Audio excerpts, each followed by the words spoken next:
որ Սաշիկը 50% էր անում։ Դա հաստատված էր, թե միֆ էր իրականում։ Նորից եմ կրկնում, ես չեմ այդ 50% ասվածը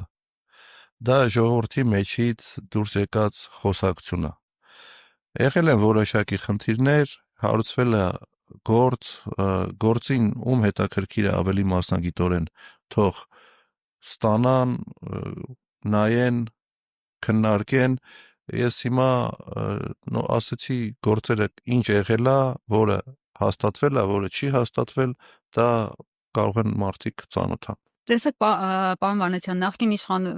նախկին իշխանությունների հետ կապված, այսպես հայ, հարայ, էս են արել, են արել, այնքան բան էին մեզ ասել եւ դրանով կերակրել, բայց այս ընթացքում մենք չենք տեսնում դատական ակտերը դրա հետ կապված։ Դրա համար ենք ուզում հասկանալ, այդ միֆերը